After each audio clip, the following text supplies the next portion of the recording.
Everybody enyankopon enhira obibia o hweme media na kwababa contractor na who say betena dia no say enemy the spirit man, the man of the moment, the global chairman. Papa we na sunsum sani so say na sunsum sani si Jeremiah mo so no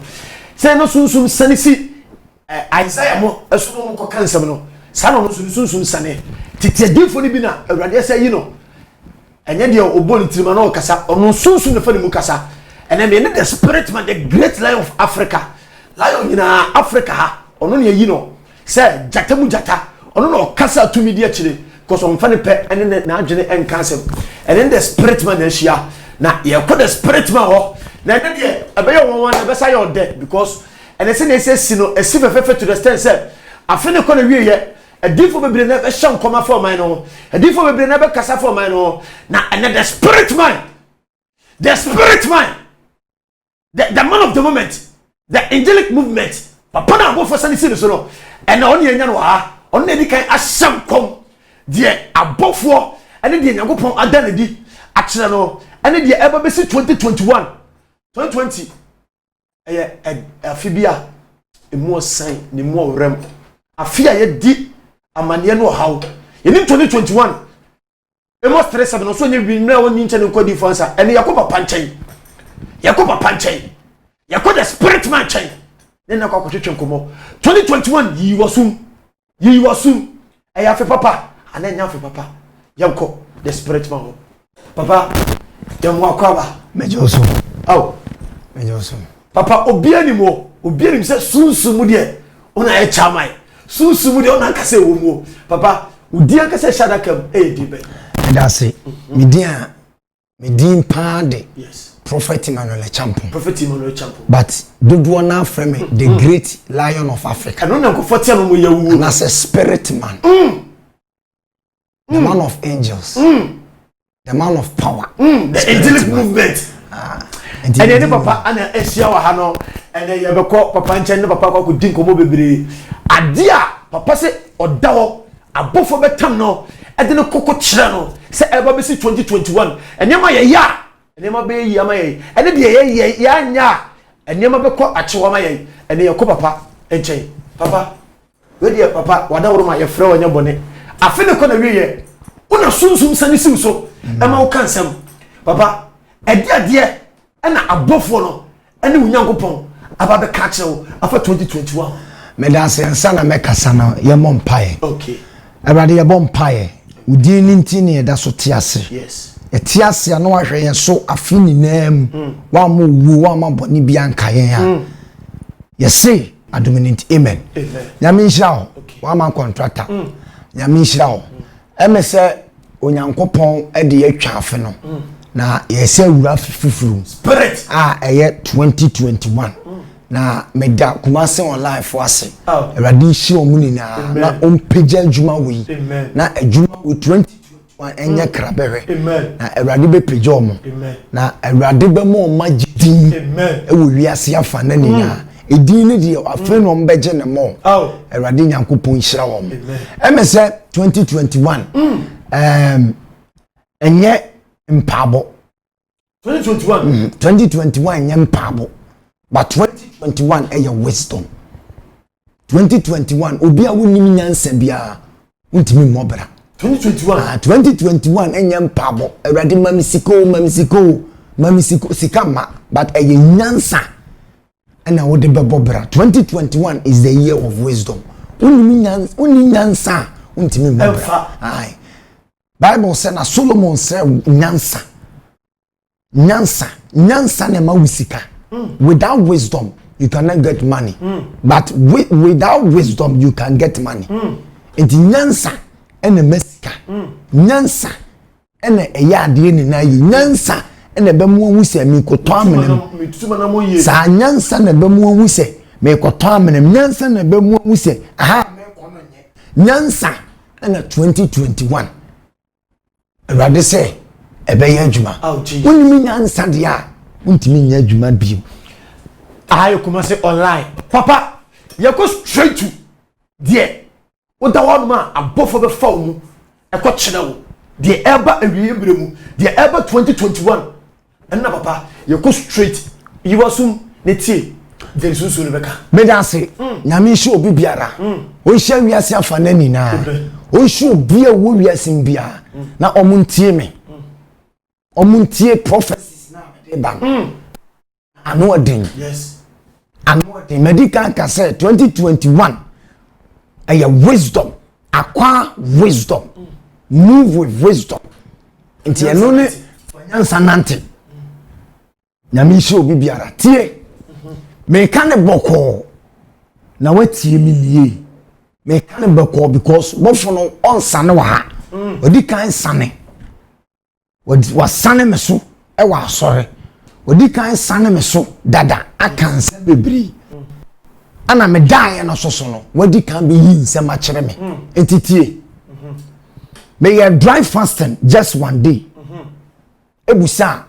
nyankopon sunsun ene na mofo se epese wuyi 2021 de ebe koso a kire me e wo wiase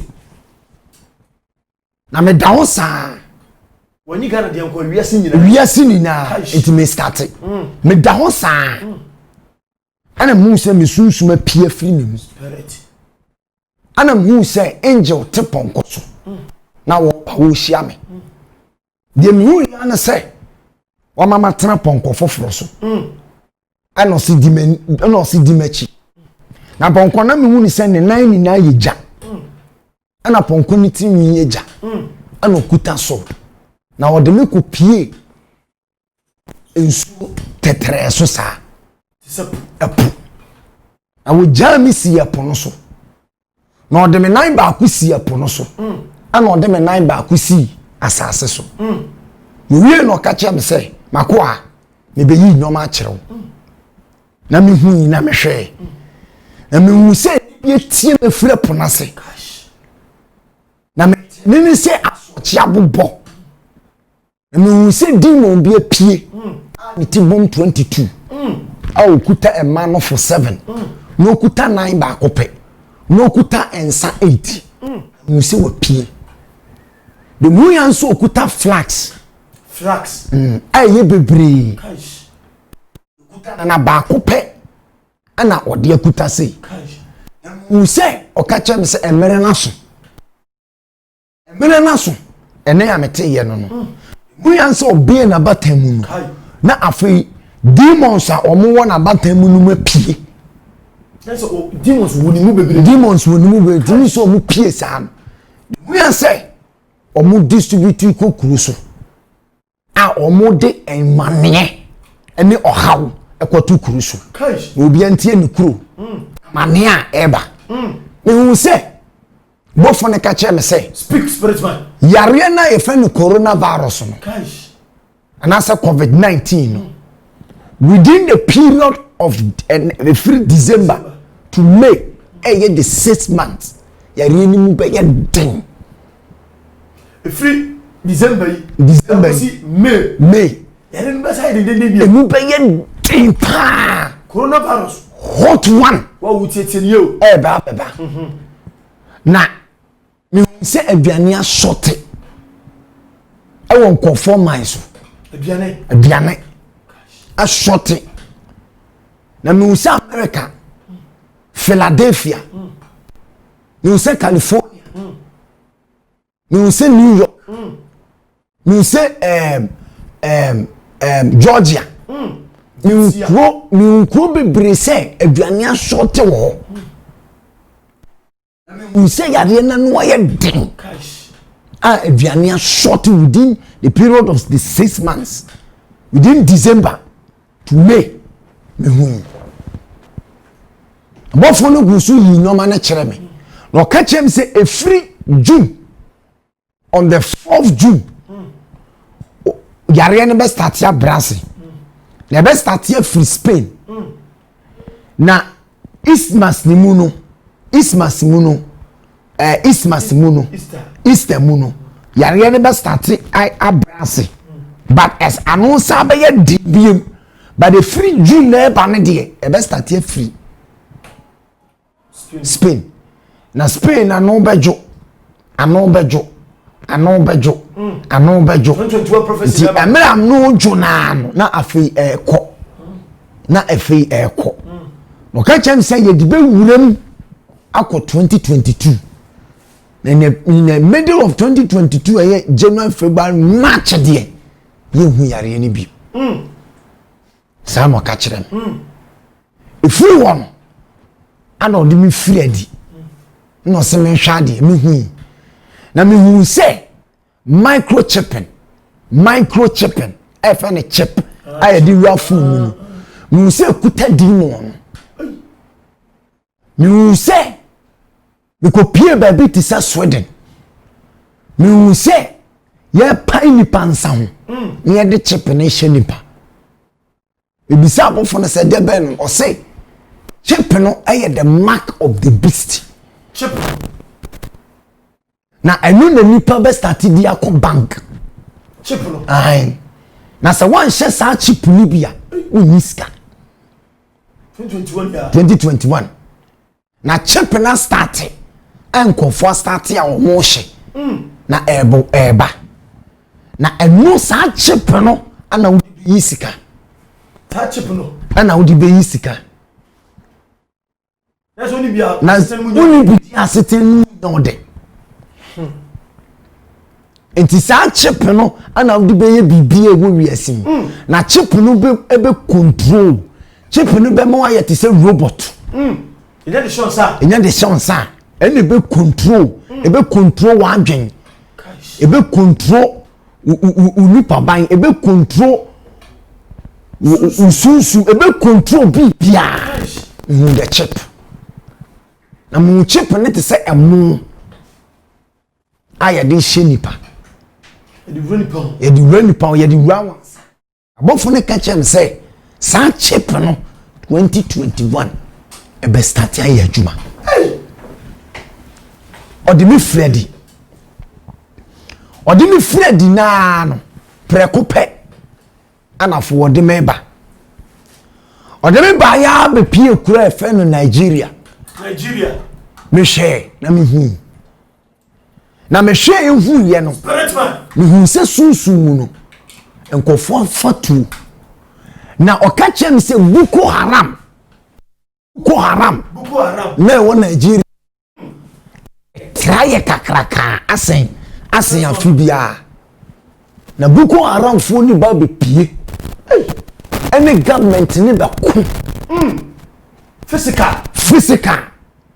na Boko Haram ebe jinsem ewo Nigeria na omo hye kwaye ni mu ache but omo ba be pie omo bo mo na me say Boko Haram pie mo ewo Nigeria aye groups bebre ewo Nigeria kroma etuo toto miti tuo ne miti se ye ku nipa bebre ewo Nigeria na Boko Haram fo no no mo wo kwayem bada fede omo ba be pie ba krom na etuo toto yi abofo ni di mi Freddy edi mi pie edi me ko Ivory Coast me say the otisu sesi am me say nkofo bi president na otisu me say nkofo bi akoye gang pese wo mutu no so sese misumi ntu me say nkofo bi kase watena so ache na tu no before from bra no so se mentwe akonya so de me say Ivory Coast ase repeating no ho awo ntokwam omani di fone kasa no me say Ivory Coast ase repeating no ho ntokwam bi 2021 won tokwam na omune government no eko enipa no ene government no eko na ebimu eye protest ebimu ye demo etia sitting government na ebimu ye demo etia na se ye betu enu su miti tuo se e kasa ewo Ivory Coast mem odimi Freddy na odimi bai na odimi begina Mali yeah na de mu ye ni me se yare atese wo Mali ya de te se pompo ebubo wo mo ho basa Mali me say yare atese wo Mali Oman be for consumption te se pompo na ebu bo mu basa de mu ye no ye bi aka papa me wusi ewiema ye su na ebofo na ebo ade ne te se ntoma na me ewiema ye tu na me busa abofo ne se de na ekoso 2021 ka che me se 2021 e han nim 2020 na han nim no 2021 so se e han nim na esu enebum wrade nipa wodi nyansa ebe nante no obehu mi awrade osi nipa wodi nyansa ebe nante no odi nyansa obehu mi awrade cash you say esu ewo wiase speak na esu no anu odin consumption man no na me say ewiem anusuo efiri wiemu ba te se moja na me te se enene kase aden the rules of family cash edi me megina o my Ghana so afa na yaduru yankase adiem afa na yaduru yankase kurom de odinfo ebeka bi ampesa unya botatwero eto afa na ba yadiem omanom de ne de oyobi kuro so afa na ba yankase adiem papa kansan tu asase no the new yanse bofo na pejame cash edi ma bo my Ghana so no my Ghana muntie me yes hana hu no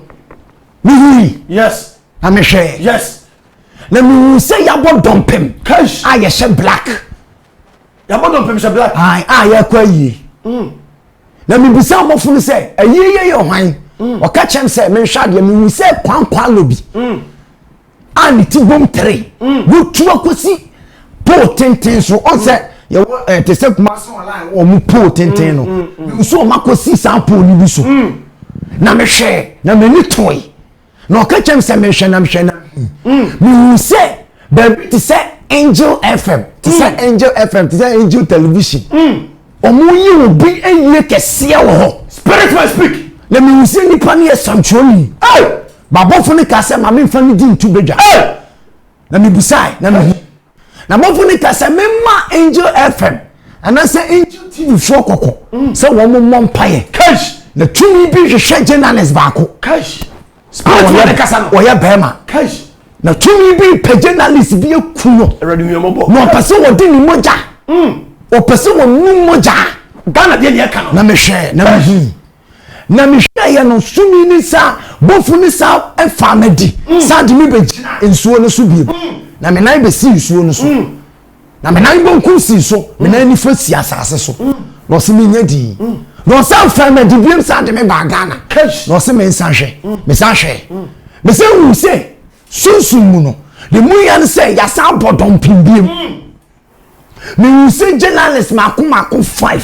journalist biem mako 5 na bofu ne ka kira me se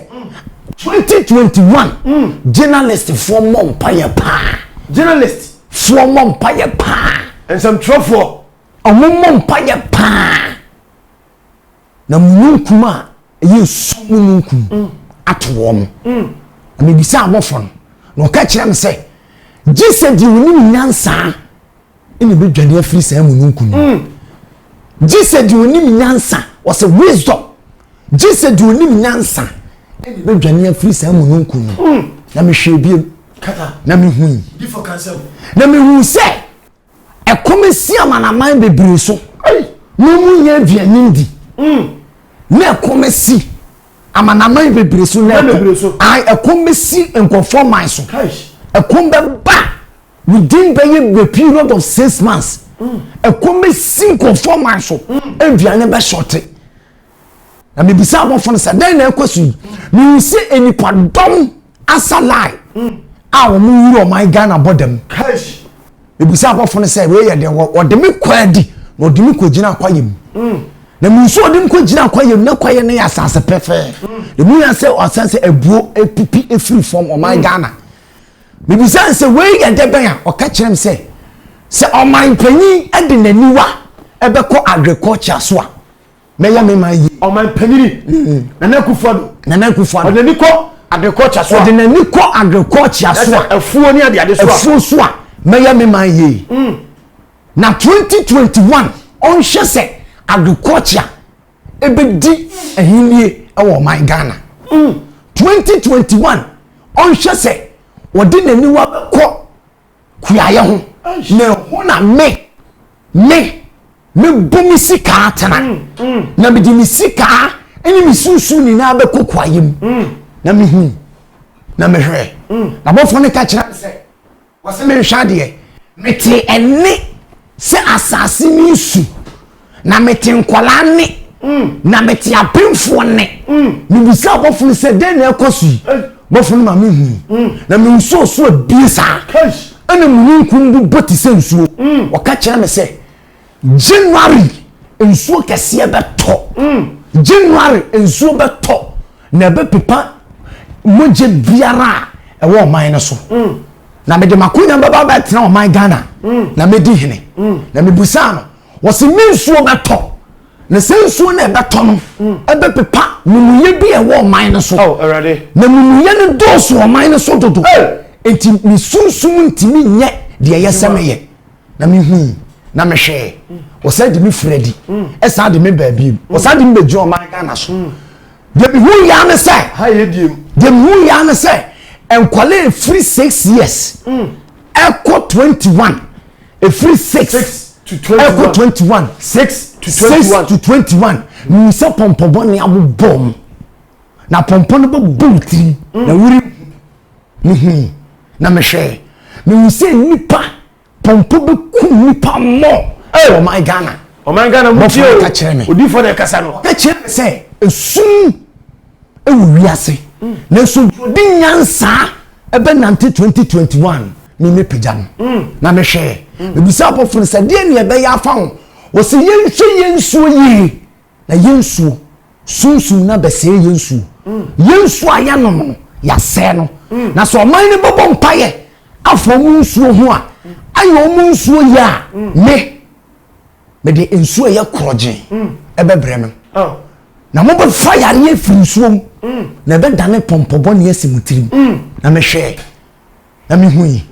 bofo ne sa de me ko bi mo mo kwaja na gu ade no sa de me bai o sa de me bai no de me hu ya na se yes me hwa de spirit man me hu se entoma abobo na bofo ne be bontoma the angelic movement na obobontoma yes na obobontoma yes na obobontoma yes de mu so wo so abiesa de mu ya se ewiem light na to na be si o my panyi akonya so de mu ya se ya theater de tuntum ya diseases a theater de tuntum e hye no ya tini sei de mu ya se ya hye na ta de fita eni ameti ya so se mabo papa na tena konya no so no obiere nu obetima kum 7th January na me de ne betena so na me mo mine nte boneda na me de munsuo be hohoro bone na me na tena so na me mo obi nyini ti mfiri ho me na mabo na tena so na nso ka kire ne sa o ma na ni koma kua ya ho a me pejo my Ghana na me hu na me ti na ne amete ya no se me hwa de me hwe se etuo to maso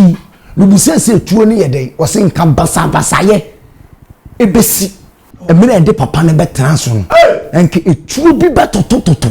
nanso no ma sisi etuo no ni metuo ne nto yes me hwe spirit me hu cancer me hu se wode atade ne hye no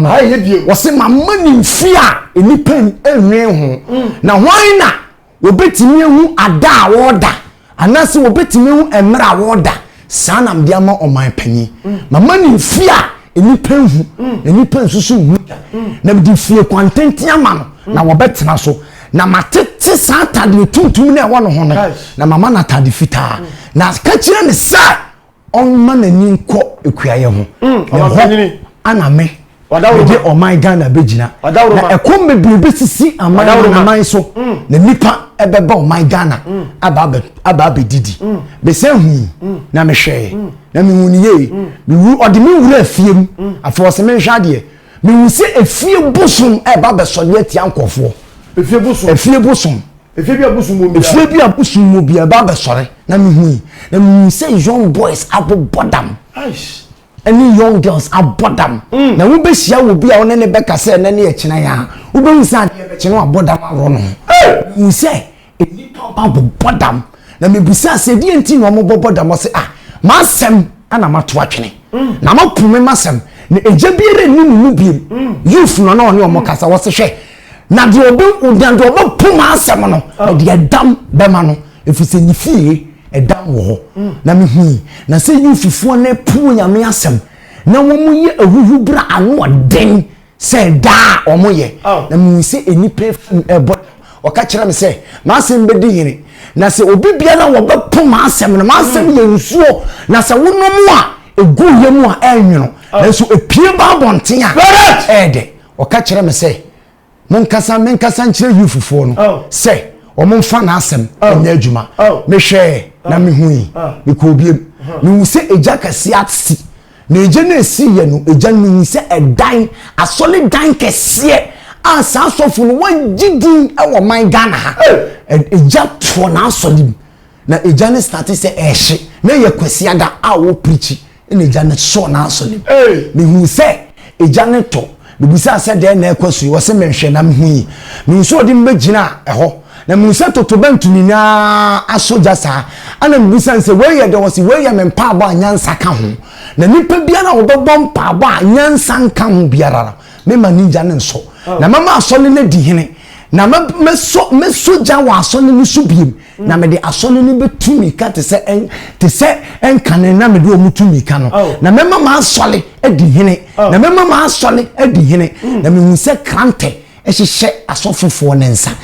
ye kranta no odin se first no na o ka se nipa biara obu ma asole efi no me so me bu ne fi na me hu se o ka che me se me hwe na me hwe na me hu me hu se sunsun no o sa de ma be fredi me hu so de me fredi me hu se kumaseman ye dan epia esum kumaseman epia esum na me bisa bofo no se de ntina kumaseman epia esum o ka kire me se ahoreho kese e wo kumaseman na nso no me pia sa esum no amen eno ano amen prophecies are ABC 2021 ana papa adika abeka no so bia hwe sa prophecy no koka bia hu se papa adika kai ona sunsun fa ne mu ekasai ona sunsun odaya abofo betam ne kotre bia ba besie ene de esie papa wenyina no ye bede ne esia no kwai ene maboni ne wum no ye bede ne esia no kwai e mpa e bono nko a ana directions bi ka ho mantem pabo aroka chansa de odi nyansa benante no be yi ne film de odi nyansa benante no 2021 is the year of wisdom. Simple. Without wisdom, mobwa. Nyansa. Untimi mo brother. Uni nyansa ubewu. Ay. Asampao. Orofo ahay kumase online. Aha ana. Papa ene abofo be man kwan mana kesesi. O wonse bebreka nanso abofo no ana aposo ne se onja dia aka no na on the 31st wo be sa tenenka biem wo be sa tenenka e wo wiase afa na nyina erade show bibia no nyane kese papa ade asem na wo ka che o man ni biem me ka che o man ne say 2021 prepare yourself as the wisdom taker ayesa wo de nyansa bobra acquire the knowledge of wisdom now be di me ka che o man ne say de mahu no mamun taking it for a joke na eshas free na eko na mun hwe mu huye awo man Jesus when you're very careful obi amfa nyansa e makwase bi e ma enyusu biem sua nyansa kwa abo antate enchen na ko sua nyansa wisdom e be ye adwuma 2021 na wisdom so bibia wombi Solomon asked for wisdom yes na oji wisdom no otimi de ko na nimu ade bibia kan ho nti nyansa 2021 is the year of wisdom so we wisdom a obekọ wanim eye darkest year 2021 eyi sumre eyi sum tunam hu na hu light it will name for nyansa na mu everybody shout wow person 2021 will joining the partnership Emma me no so no be register frame na register Erade show bia no onye obia kese Erade page obia na omo obia so oye na Erade Kristo di munti amen. Partnership no papa eka no ofra mo de moye nkofo bia mo no nim be di dwuma bia mo na ade bia achese sunsun no fa ni mo aka bia mo na mbedi kate anase mo no bedi ka che mo akwankyera mo maye eti partnership no dem pesa ofra na enko bia wo bia no ono bedi ye betru di ye beje o telephone number achese wadwuma wo ye ubi bia wo de wo ye special o ministry nim Erade Nyankopon nhyira wo papa o number no my number na ye opese ofra me my number na ye 0548 719269 last one 0548 719269 Seven with the great lion one 9269 Erade great lion one of Africa and in the Asia. God bless you for watching. Bye bye.